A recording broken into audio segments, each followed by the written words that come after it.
My mom and stepdad threw me out, thinking I was broke and alone. They had no idea my real dad was about to call and tell me about the $300,000 trust fund they would never touch. The air in the house had a weight to it now. It wasn't something you could see, but I felt it every time I walked through the front door, a heavy blanket of quiet tension that settled on my shoulders. I come home from my apprenticeship, tired to the bone, smelling of sawdust and burnt wiring, and the first thing that would hit me wasn't the smell of dinner, but the oppressive silence. The house I grew up in, the one that used to be filled with my dad's booming laughter and the scent of my mom's chaotic baking, was now a different place entirely. It was Mark's place. My stepdad, Mark, had a thing for order. Not the comfortable, lived-in kind, but a sterile, showroom floor kind of order. Every cushion was fluffed, every surface gleamed, and the thermostat was his personal fortress, locked behind a password on his phone. He'd lecture me about phantom power draws if I left a phone charger plugged in, his voice dripping with the condescending patience of a man explaining a complex theory to a simple child. Tonight was no different. I dropped my tool belt by the door, the familiar clink of metal on the hardwood floor sounding like a gunshot in the silence. "Caleb," Mark's voice called from the living room. It was never a greeting, always a summons. "Could you not do that? You'll scratch the finish." I saw him sitting in the oversized leather armchair that had once been my dad's. He'd gotten rid of the old, worn-in one almost immediately. This new one was black and imposing, like a throne.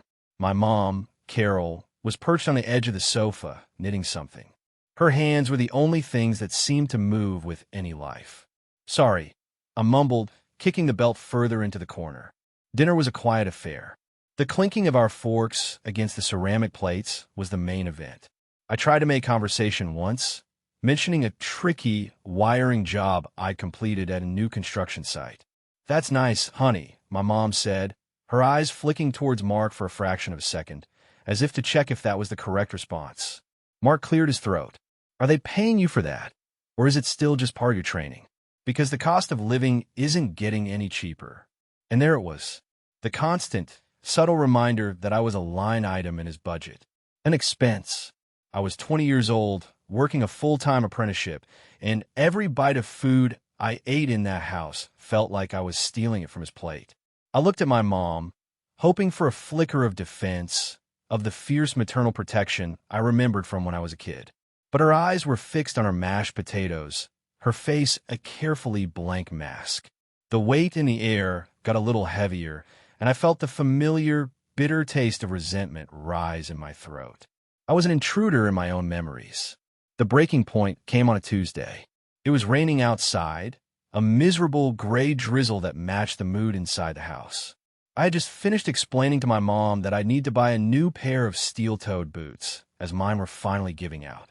She was nodding, a vague, non-committal sound in her throat, when Mark walked in and overheard the tail end of our conversation. He set his briefcase down with a decisive thud. "Another expense," he said, not as a question, but as a statement of fact. He looked at me, his eyes cold and appraising, like a landlord inspecting a tenant he was about to evict. "My boots are falling apart, Mark. I need them for work," I said, trying to keep my voice even. "I understand that," he said, his tone suggesting he didn't understand at all. He walked over to the dining table and motioned for my mom and me to sit.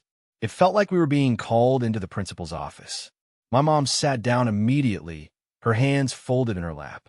I followed suit, my muscles tensing. "Caleb," he began, steepling his fingers. "You're a man now, 20 years old. When I was your age, I was living on my own, paying my own way. I built my life from nothing, with no one to help me. Here we go, I thought. The self-made man speech. I'd heard variations of it a dozen times. It was always meant to highlight my own perceived laziness. Your mother and I," he continued, glancing at her for a moment, "we believe in teaching responsibility. We feel we've provided you with a comfortable home, but it's not a free ride. This isn't a hotel." I could feel the anger starting to simmer in my gut. I looked at my mom.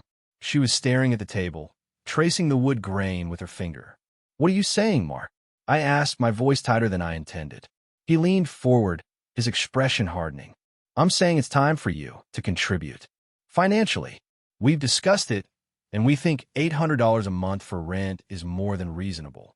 That, or you can start making plans to find your own place.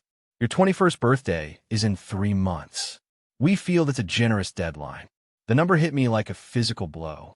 $800. He knew what an apprentice electrician made. After taxes, insurance, and gas for my beat-up truck, that would leave me with practically nothing. It wasn't about contribution. It was a push out the door.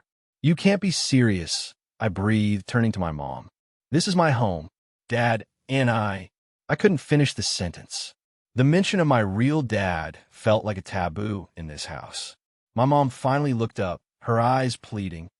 Honey, Mark is right, she said, her voice barely a whisper.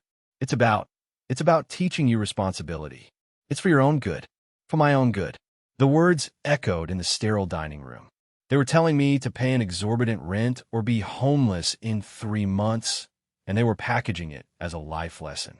The cold fury in my stomach turned to ice. They weren't a family helping their son. They were a partnership cutting a loss. And I was the loss. I waited until the next day, when Mark was at work. I found my mom in the kitchen, wiping down a countertop that was already spotless. Her movements were small and precise, a way of looking busy to avoid confrontation. I knew this dance well. Mom, I started, my voice softer now. The anger from last night had cooled into a deep, aching hurt. We need to talk. For real. Just you and me. She kept wiping her back to me. I'm listening, Caleb. No, you're not, I said, stepping closer. You're hiding. Please just stop for a second and look at me. Her hand stilled, but she didn't turn around. I could see the tension in her shoulders. This rent thing, I said, trying to keep my voice from cracking. This is him, isn't it? This isn't you. The mom I remember wouldn't do this. She finally turned, her face a carefully constructed mask of weary patience. Mark is my husband, Caleb. We make decisions together. It's not about him or me, it's about us. Our family. Our family.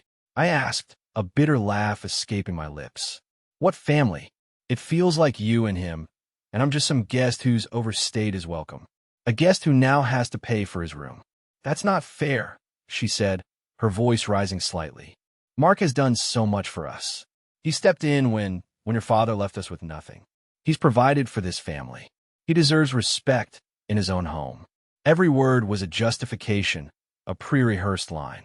It was as if she was trying to convince herself as much as me. I took a deep breath, trying one last time to reach the woman who had raised me. Mom, just tell me this is his idea, not yours. Just look at me and tell me that. Tell me you don't really want to kick me out. Her eyes met mine for a fleeting second, and in them I saw a flicker of something, guilt, maybe even sorrow. But it was gone as quickly as it appeared, replaced by a steely resolve. She looked away, towards the window overlooking the perfectly manicured lawn. Don't make me choose, Caleb, she said, her voice flat and final. He's my husband. We are a team. This is what's happening. And that was it. There was no us. There was no family. There was her and Mark, a team. And I wasn't on it. I had been traded. The silence that followed was different. It wasn't just tense anymore. It was empty. It was the sound of a door slamming shut between a mother and her son. I walked out of the kitchen, the weight on my shoulders heavier than ever, because I now knew I was carrying it alone. The air in the house on Thanksgiving was thick with the artificial scent of cinnamon potpourri and the very real smell of roasting turkey. It was a dual celebration, Thanksgiving and Mark's 52nd birthday. The house was filled with his friends, couples his age who talked about stock portfolios and golf swings, and my Aunt Patty, my mom's sister, who always looked at me with a kind of pitying disapproval. I felt like a foreigner at my own family's holiday table, a ghost from a previous administration. I was just trying to survive the evening. The laughter felt forced, the conversation circling around topics I had no stake in. I pushed food around my plate, the rich meal tasting like ash in my mouth. I saw my mom, glowing in a new dress, hanging on Mark's every word. She was playing the part of the happy, devoted wife to perfection. After the main course, as the pumpkin pie was being brought out, Mark stood up, tapping his wine glass with a fork. The room fell silent. I just want to thank you all for coming, he began, beaming. It means the world to Carol and me to have you here. I feel like the luckiest man alive.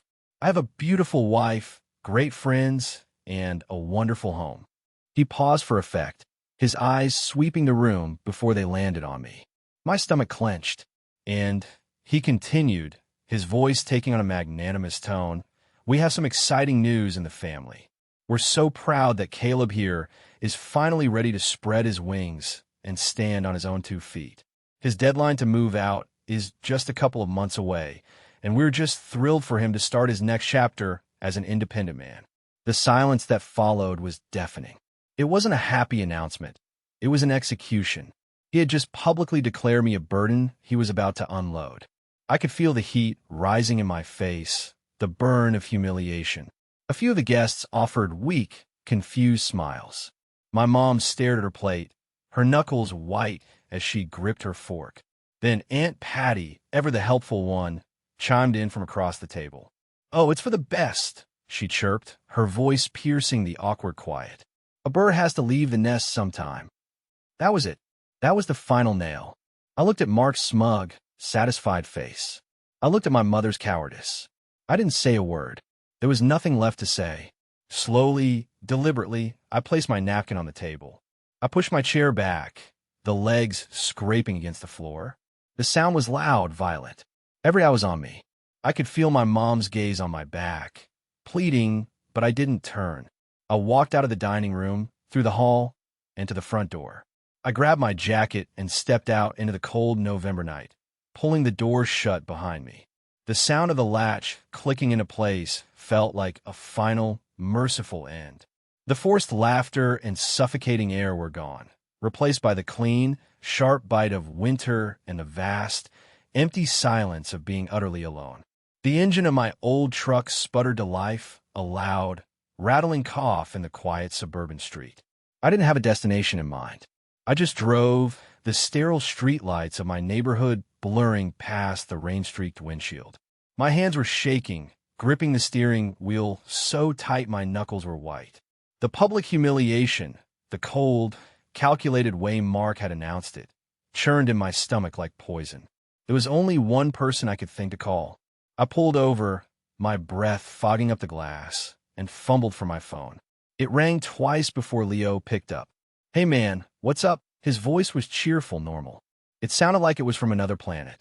"Leo," I said, my own voice sounding rough and unfamiliar. Can I crash at your place tonight? Something happened. I didn't have to explain. "Yeah, of course, man. The door's open. You okay?" "Not really," I admitted. "I'll be there in 10. The Hendersons' house was the complete opposite of mine. It was a little cluttered, warmly lit, and filled with the comfortable chaos of a life well lived. Leo met me at the door, took one look at my face, and just nodded, pulling me into a quick, one-armed hug. His dad, Mr. Henderson, was in the living room, watching an old black-and-white movie.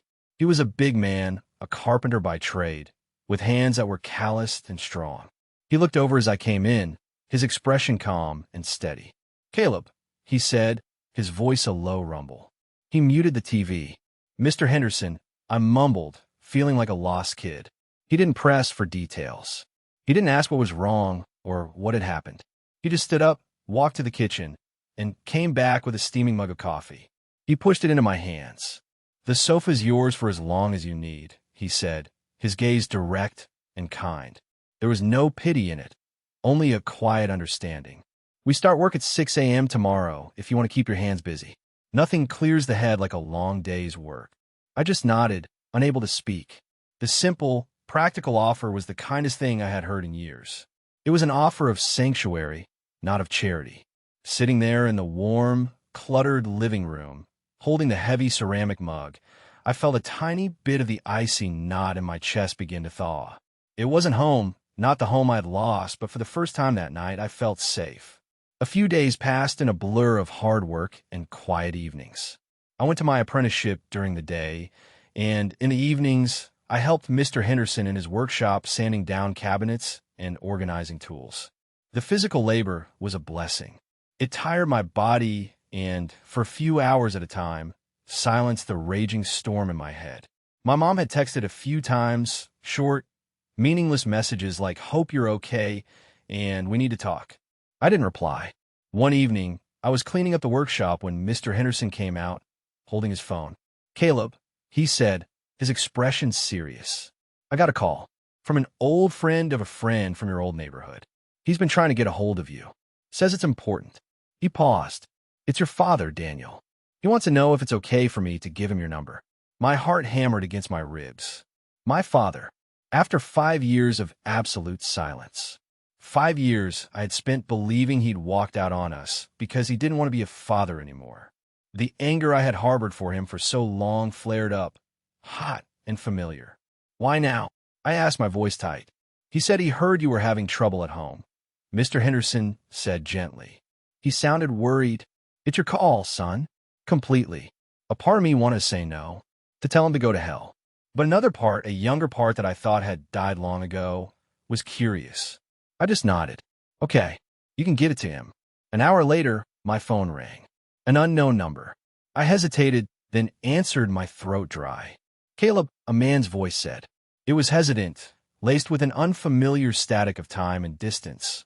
But somewhere deep inside, a flicker of recognition ignited. "Yeah, who is this?" It's your father, Daniel." He took a shaky breath. "Son, I know you probably hate me, and you have every right to, but I need to tell you something. You deserve to know the truth." "The truth?" I scoffed, the anger winning. "The truth is you walked out and never looked back." "No," he said, his voice gaining a desperate urgency. "That's not the truth. That's the story your mother wanted you to believe." "Caleb, I didn't leave you. I left her because I came home from work early one day and found her in our bed with another man." The world tilted on its axis. "The man," he continued, his voice thick with a 5-year-old pain, "was Mark. She'd been having an affair for months. She begged me not to tell you, said it would destroy you to know she was the one who broke our family. She convinced me it would be easier if you just hated me. I agreed to be the bad guy, son. I thought I was protecting you from her. I was wrong. I was a coward, and I am so sorry." I sank down onto a stack of lumber, the phone pressed hard against my ear. Mark. It was always Mark. He wasn't the savior who stepped in after my dad left. He was the reason my dad left in the first place. My entire childhood, my entire history, was a lie. I met him the next day at a small, no-name diner halfway between his town and mine. Seeing him was a shock. He looked older, his hair was grayer at the temples, and there were lines around his eyes that I didn't remember. But the eyes were the same, kind, a little sad. He stood up awkwardly when I walked in, and for a moment, we just stared at each other across the red-checkered tablecloth. "Caleb," he said, his voice hoarse. I just nodded and sat down. The waitress came, we ordered coffee, and the silence stretched. "I know this is a lot to take in," he finally said, pulling a large manila envelope from his briefcase. "And I don't expect you to just believe me." I brought proof. He slid the envelope across the table. My hands trembled as I opened it. Inside were printouts, emails between my mom and Mark, dated 3 months before he left. They were filled with secret plans and declarations of love. There were screenshots of text messages, flirty, clandestine exchanges about when they could meet without me or my dad knowing. The most damning was a text from my mom to Mark, sent the day after my dad moved out. "I'm so glad we can finally be together without hiding. He's gone. It's our time now." I felt sick to my stomach. It was all there in black and white. A carefully planned coup of our family. Then he pushed another set of papers toward me. "Bank statements. This might be harder to see," he said quietly. "She told you I left you with nothing." "That's a lie, too." I looked at the statements. Every single month for the past 5 years, a direct deposit of $850 was made from his account to hers, labeled child support. I did the math in my head, my mind reeling. It was over $50,000. "50,000, I whispered, looking up at him. "She cashed every check," he said, his eyes filled with a deep, weary anger. "I asked her more than once if I could send you birthday gifts, Christmas presents. She said it would be too confusing for you. She said it was better if you thought the gifts came from her and Mark, so you could have a normal family experience, so you could see him as your new father."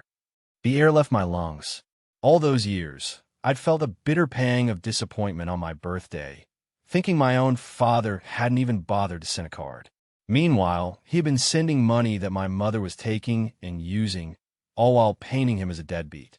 The betrayal was so deep, so multifaceted, it felt like I was drowning in it. He must have seen the devastation on my face. He reached across the table and put his hand near mine. "I saw a picture of you once," he said, his voice soft. "Your mom posted it. You were in a workshop holding a hammer. You looked like a natural." He smiled, a sad, faint thing. "I used to love teaching you how to build things. I guess some things stick." The memory hit me, my dad's large hand over mine, guiding a nail. The smell of sawdust. The feeling of pride. A memory I had buried under years of anger. And I realized my choice of career wasn't random at all. I had been reaching for him all along, without even knowing it. I think we sat there in silence for a full 10 minutes, the damning papers spread out between us on the sticky diner table. I was trying to rebuild the entire architecture of my life in my head, but the old foundation was gone, revealed to be nothing but sand and lies. My dad, my real dad, Daniel, let me have the silence.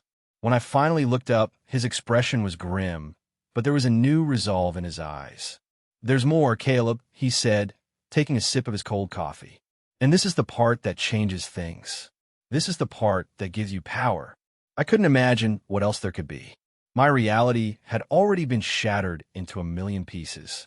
3 years ago, he began, my own father, your grandfather, passed away. I didn't tell you because, well, your mom had made it clear any contact was off the table. He didn't have much, but he was a careful man. He left his house, and he left a trust fund, a substantial one, and his will was very specific. It was for his grandson.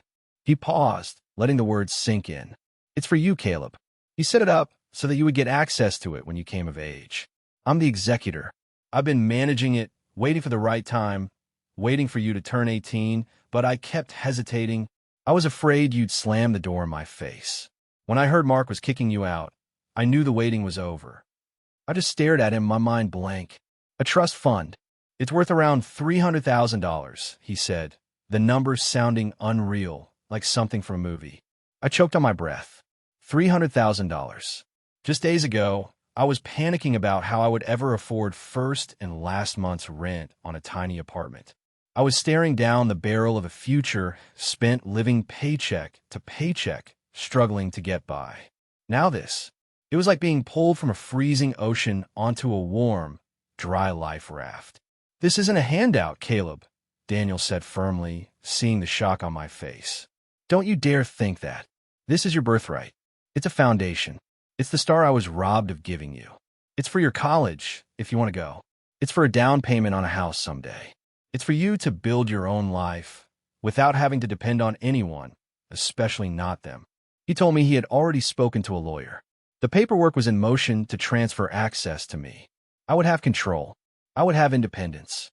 For the first time in 5 years, the suffocating weight on my chest lifted. It wasn't just about the money. It was the knowledge that someone, somewhere, had been thinking of my future. My grandfather, a man I barely remembered, and my father, a man I thought had forgotten me. I had an inheritance, not just of money, but of love. And that knowledge was a weapon. It was armor. And I knew, with a sudden, chilling clarity, exactly how I was going to use it. The news spread faster than I could have imagined. I told the Hendersons, of course. I had to explain why I could suddenly pay them a proper rent and contribute to groceries without hesitation. Leo was ecstatic for me, slapping me on the back, already dreaming up road trips in a new truck. Mr. Henderson was more reserved, his expression wise. "Be careful who you tell, son," he warned, his voice low. "Money changes people." He was right. I don't know exactly how the information got out. Maybe Leo, in his excitement, mentioned it to a friend who knew someone from my old neighborhood. Or maybe Aunt Patty, with her network of gossips, caught wind of it through some family grapevine. All I know is that about a week later, my phone buzzed. It was my mother, the first time she had called me since I'd left. I let it ring, my heart a cold, hard stone in my chest. Then I answered. I said nothing. "Caleb." Her voice was syrupy sweet, a tone I hadn't heard directed at me in years. It was the voice she used on Mark's friends. "Caleb, honey, is that you? Oh, thank God. I've been so worried." I remained silent, listening to the performance. "Listen, baby," she cooed. "I've been doing a lot of thinking. Your mother has been very, very silly. I miss you so much. This whole house feels empty without you." She let out a little stage sigh. I talked to Mark. We both agree he was too harsh. He's been under a lot of stress at work. You know how he gets. We wanted to come home. "Please, Caleb, let's just put this all behind us and be a family again." The word family was so obscene coming from her lips that I almost laughed. Then, another voice joined the call. It was Mark. "Hey, pal," he said, his voice oozing a fake, buddy-buddy warmth that made my skin crawl. "Listen, I want to apologize. I was out of line. Completely. We can forget all that nonsense about Rhett. Your room is your room. Just come on home, kiddo. Let's start over." I listened to their lies, their pathetic, transparent groveling. It was so obvious, so clumsy. They didn't miss me. They missed the idea of my inheritance. They smelled money, and like sharks to blood, they came circling. The rage I felt wasn't hot and explosive anymore. It was a glacial, clarifying cold. I knew what I had to do. "Okay," I said, my voice even and calm. "I'll come by tomorrow to talk." "Oh, wonderful," my mom exclaimed. "We'll make your favorite dinner." "Don't," I said, cutting her off. "This isn't a social call." I hung up the phone, the silence in the room amplifying the steady, determined beat of my own heart. The reckoning was coming. I didn't go alone. When I pulled up at the house the next day, my dad was in the passenger seat of my truck. He didn't say much, just gave me a firm, supportive nod. Walking up that driveway, the same one I had fled in humiliation just weeks before, felt different. I wasn't a scared kid getting kicked out anymore. I was a man coming to collect a debt. They were waiting in the living room, their faces arranged in practiced smiles. The coffee table had a plate of cookies on it. The scene was so grotesquely domestic, it was almost comical. "Caleb, you're here," my mom chirped, rushing forward to hug me. I didn't hug her back. I stood rigid until she pulled away, her smile faltering as she saw my father standing behind me. Her face went pale. "Daniel," she breathed, her voice a shocked whisper. Mark's friendly demeanor vanished, replaced by a hostile scowl. "What is he doing here?" he demanded. "He's with me," I said, walking past them and taking a seat on the sofa. I placed a folder on the coffee table, right next to the plate of cookies. Daniel stood silently by the doorway, a solid, unwavering presence. "We have some things to discuss," I said, my voice devoid of emotion. I opened the folder. "Let's start here." I slid a copy of the bank statements across the table. $51,000, to be exact. In child support. "I'm just curious, Mom. Where did it go?" Carol stared at the paper, her mouth opening and closing like a fish. She had no answer. I turned my gaze to Mark. "You told me to learn how to pull my own weight, that you built your life from nothing. Was that after or before you started sleeping with another man's wife in his own house?" His face turned a blotchy red. "You have no right." "I have every right." I cut him off, my voice like ice. I then pulled out copies of the text messages. I didn't need to read them aloud. I just let them sit there, a testament to their deceit. My mother started to cry, the soft, manipulative tears I knew so well. "Caleb, we made mistakes. I made terrible mistakes. But you weren't an easy teenager. You were moody. You were difficult. Do you have any idea how much stress I was under?" It was the last pathetic gambit of a cornered liar. Blame the victim. A month ago, it might have worked. It might have triggered my guilt. Now it was just noise. I looked at her, truly looked at her, and I felt nothing. No anger, no sadness. Just a vast, empty space where a mother's love used to be. I stood up. My dad moved to my side. "We're done here," I said. I started to walk away, then stopped at the doorway and looked back at the woman who gave birth to me. "Goodbye, Carol." Using her first name was the final cut. It severed the last, frayed thread of our connection. It demoted her from mother to simply a person I no longer knew. We walked out the front door and didn't look back, leaving them in the ruins of the life they had built on lies, with nothing but a plate of cookies and the bitter taste of their own greed. The days that followed were filled with action, a welcome antidote to years of stagnant resentment. The first thing Daniel and I did was go to a dealership. I didn't want anything fancy. I just wanted something reliable, something that wouldn't die on me on the way to a job site. I picked out a slightly used, dark blue Ford pickup. It was solid, dependable, and honest. As I signed the papers, using a cashier's check from an account that was now mine, I felt a sense of freedom so profound it almost brought me to my knees. This truck wasn't a gift. It was a tool. It was the first piece of my new life. Next came finding an apartment. We found a small one-bedroom place above a quiet storefront with old hardwood floors and big windows. It was empty and smelled of fresh paint. It was perfect. The first weekend, my dad and Mr. Henderson and Leo came over. We didn't hire movers. We were the movers. We carried boxes, assembled cheap furniture, and filled the empty space with life. At one point, my dad disappeared out to his truck and came back with a dusty, old toolbox. It was heavy, made of steel, the corners worn smooth with time. He sat on the floor. "This was your grandfather's," he said. "Then it was mine. Now it's yours."